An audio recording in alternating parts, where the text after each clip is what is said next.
शिशु पकान।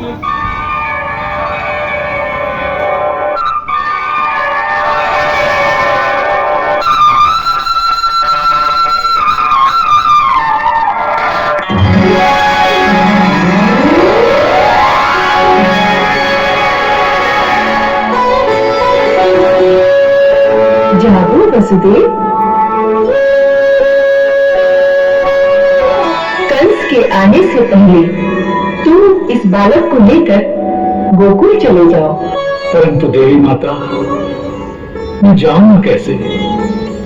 मेरे हाथों और पैरों में तो बेड़ियां पड़ी हैं और चारों ओर कंस के पहरेदार भी हैं। तुम स्वतंत्र हो जाओगे, अब कोई बंधन नहीं रहेगा तुम पर। अपने पुत्र को लेकर शीघ्र यहाँ से चले जाओ और गोकुल में नंद राय के घर यशोदा के पास इन्हें रखाओ। वहाँ यशोदा के यहाँ अभी अभी एक बालिका ने जन्म लिया है, उसे वहाँ से उठाकर यहाँ ले आओ।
शिशु को कौन बचाए? शेष व्याकुल क्षीर सागर छोड़ दौड़े आए। बन छत्र चल दिए शेष प्रभु के साथ। वर्षा और तूफान के कष्ट से तो शेषनाग जी ने बचा लिया। अब एक और समस्या खड़ी हो गई कि अचानक यमुना जी का पानी बढ़ने लगा। वसुदेव इस गूढ़ रहस्य को नहीं जानते थे कि यमुना भगवान श्री कृष्ण की पटरानी है। इसलिए आज जब उनके स्वामी स्वयं उनके आंगन में आए हैं तो उन्हें प्रणाम करने के लिए यमुना जी मूर्तिमान होकर स्वयं साक्षात प्रकट हो गई और प्रभु के चरण छूने के लिए आगे बढ़ी। भगवान श्री कृष्ण यमुना के प्रेम भाव को अच्छी तरह जानते थे, फिर भी कौतुकवश अपने चरणों को टोकरी के बाहर नहीं निकाल रहे थे।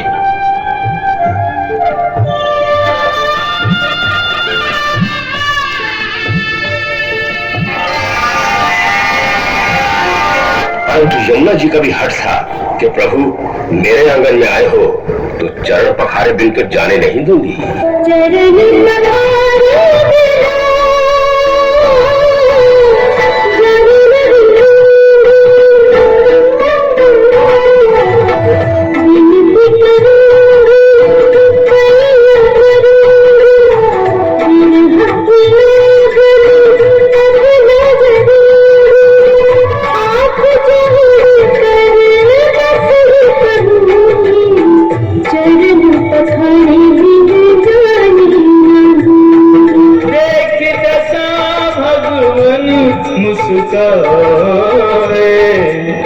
चरण कमल जल माही बढ़ाए। जमुना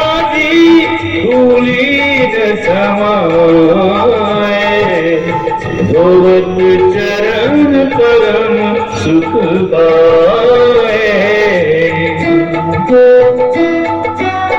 मन भावन का स्पर्श पा चरण कमल सिरधार।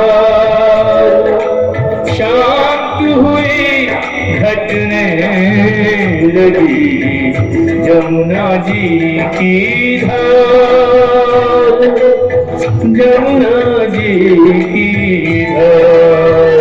प्रभु तुम्हें रही न सकूंगी, बात करूंगी, बात करूंगी स्वामी, बात करूंगी।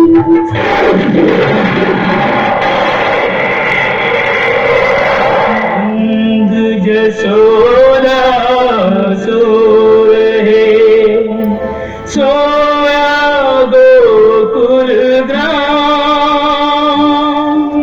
नंद भवन में आ गए त्रिभुवन पति घनश्याम।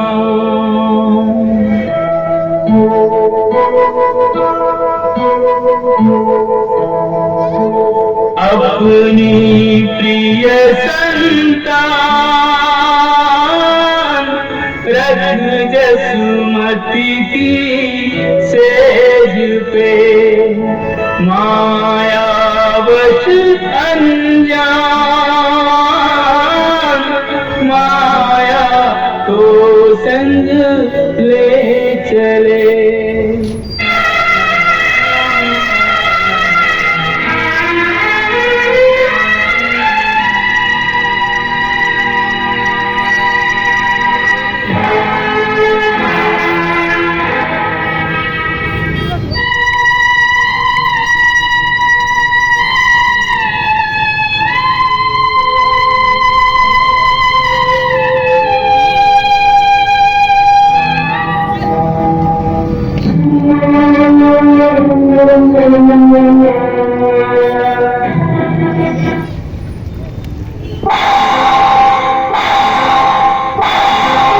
हमारी माया से तुम्हें ये सब कुछ याद नहीं रहेगा।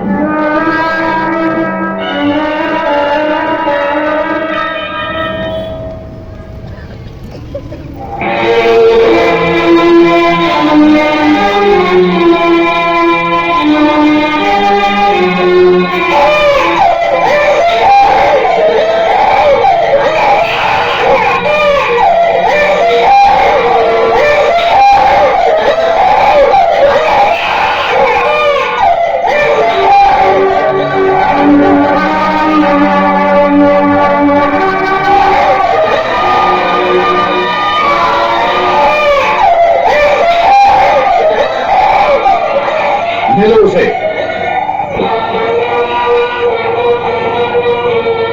जाओ महाराज को जाकर समाचार दो कि लड़की हुई है। कहा लड़की हुई है? हाँ महाराज, ऐसा ही हुआ है। झूठ झूठ, अवश्य किसी ने हमारे साथ धोखा किया है। आज मैं किसी को जीवित नहीं छोड़ूंगा, किसी को जीवित नहीं छोड़ूंगा।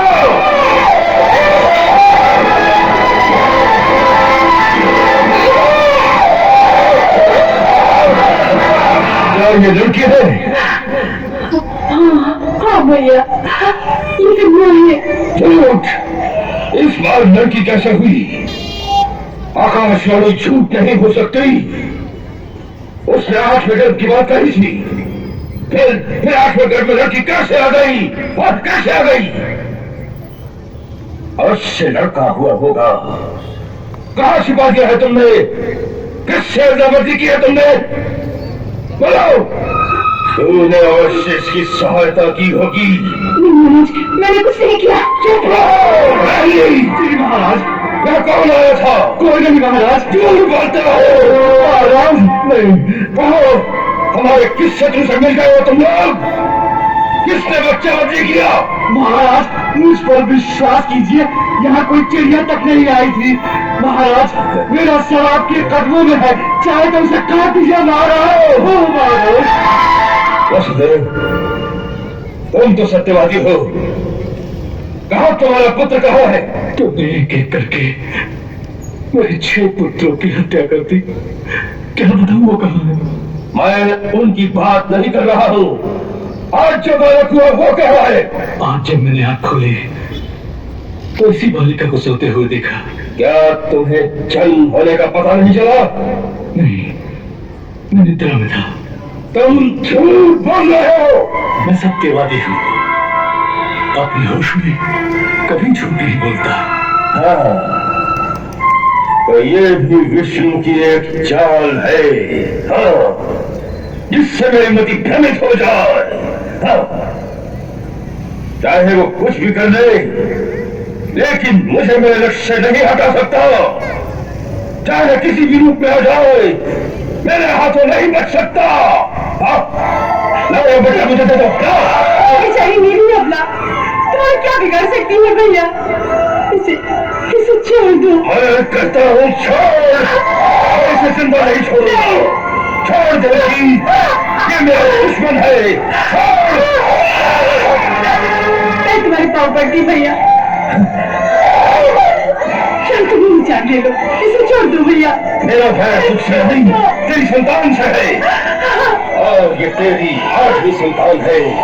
यही मेरी मृत्यु का कारण हो गई। नहीं भैया, ये तो तुम्हारे पुत्र मत होने की योग्य है, मारने योग्य नहीं। इसे छोड़ दो, तुम्हारे पिता समाज सेवा करेगा। वही विष्णु है, अवश्य ये मेरे साथ छल कर रहा है।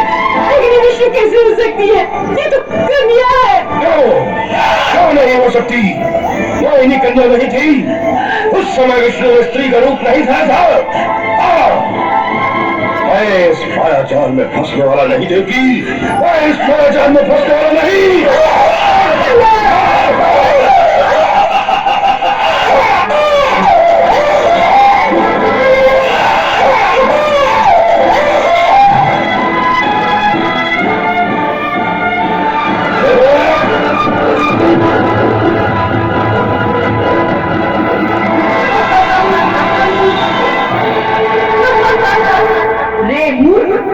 मुझे मारने से तुझे कुछ नहीं होगा।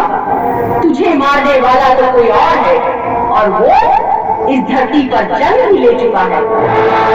तू तेरा संहार करेगा। तू व्यर्थ विचारी देवकी को कष्ट मत दे और निर्दोष दीन असहायों की हत्या करना छोड़ दे।